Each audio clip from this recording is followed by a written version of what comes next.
Shalom, shalom, bien-aimé, que Dieu te bénisse ce matin, que sa grâce demeure sur ta vie au nom de Jésus-Christ de Nazareth. Très heureux de te retrouver sur la plateforme Le Pain Quotidien. Que Dieu te bénisse et que Dieu bénisse tous les hommes de Dieu qui m'ont précédé sur cette plateforme. Ils ont pu nous enseigner sur les lois de destinée qui constituent notre thème du mois. Le thème de la semaine qui est un environnement propice et le thème que nous allons étudier ce jour qui est dans ce pays-là, tiré du livre de Genèse, Genèse 26, verset 12. Et je fais la lecture. Isaac sema dans ce pays et il recueillit cette année le centuple, car l'Éternel le bénit. Alléluia. Magazabo Shabakanta. Que Dieu bénisse sa parole. Alors, avant tout propos, je tenais à raviver nos souvenirs concernant ce passage qui relate l'histoire de cette grande et merveilleuse communauté qui est la nôtre. Le lieu où Dieu nous met au large en tant qu'Église, en tant que terre, en tant que Rehoboth. L'histoire qui nous concerne ici relate la vie d'un personnage, non des moindres, la vie d'un devancier, celle d'un patriarche de la Bible, fils d'Abraham, fils de la promesse, qui a vécu une histoire similaire à celle de son père. Alléluia. Cela va débuter par une famine que va connaître son père et il va se rendre en Égypte. Lorsque il va vivre la sienne, il se rendra d'abord à Guérar, chez Abimelech, dans l'optique d'aller en Égypte. Je dis d'abord parce que il voulait aller en Égypte. Voilà. Donc, et Dieu lui a demandé, lui a recommandé de rester à Guérar, car c'est là qu'il allait le bénir. Alléluia. C'est là que Dieu allait se souvenir de lui. On peut lire ça dans le verset 3 et 4. On dit, séjourne dans ce pays-ci.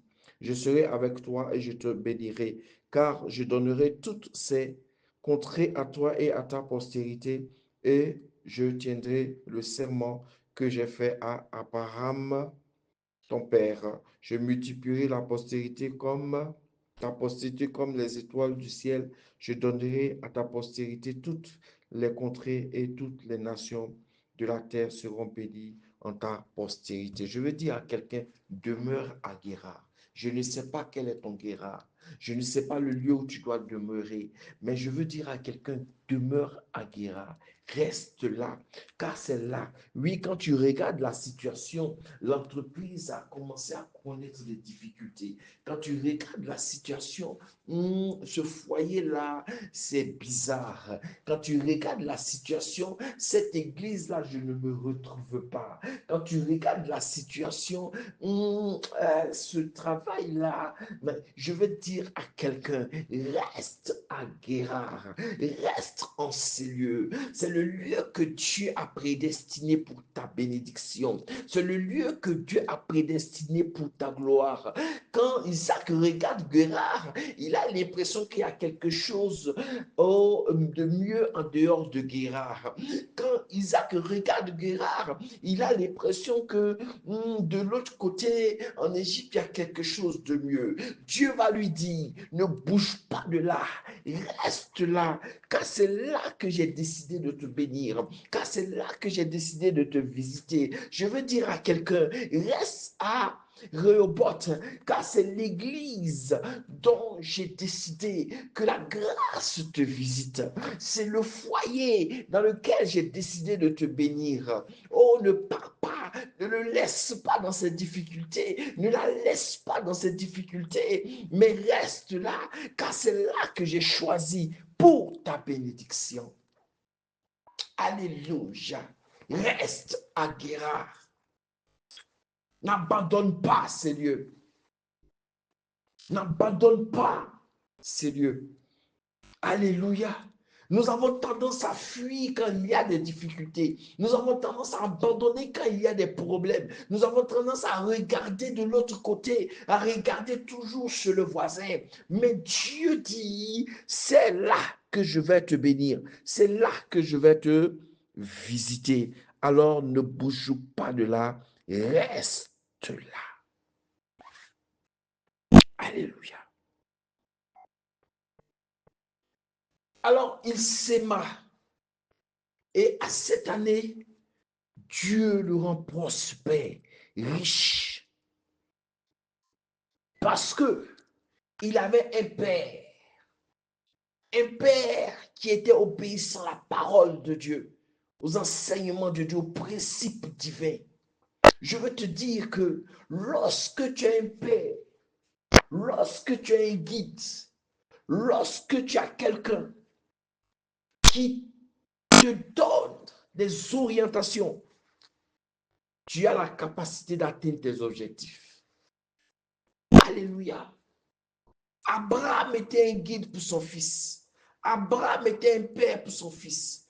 Abraham était le père spirituel de son fils. Abraham était celui-là qui marchait dans l'optique que son fils devienne quelqu'un dans la vie. Donc, il marchait en orientant ses pas dans l'obéissance de la parole de Dieu. Alléluia. Lorsque tu as un guide, lorsque tu as un devancier qui te montre le chemin, tu ne peux pas rater ta destinée. Et notre père pouvait dire, les cicatrices d'un père tracent le chemin à son fils. Les cicatrices de notre père tracent, en tant qu'homme de Dieu, en tant que serviteur de Dieu, tracent nos chemins. Alléluia. Tracent nos voies.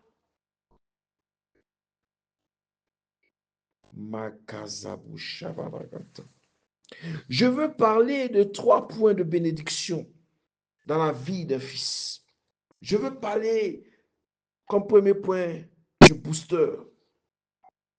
Celui qui te galvanise, celui à qui tu veux ressembler.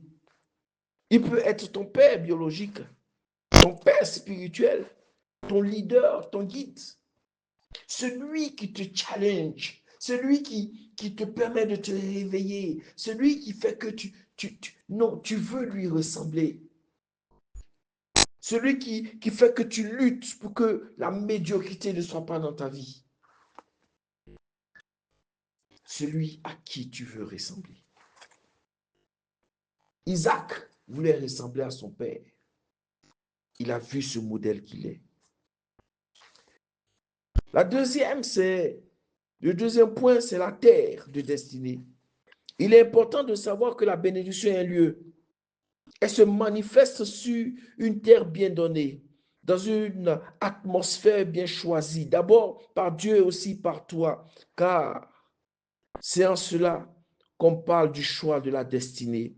Lorsque tu découvres ta terre de destinée, tu as l'impression que les choses vont facilement. Tu as l'impression que tu es le fils chéri de Jésus parce que les choses sont faciles. C'est ta terre de destinée. Et le troisième point, c'est ta semence.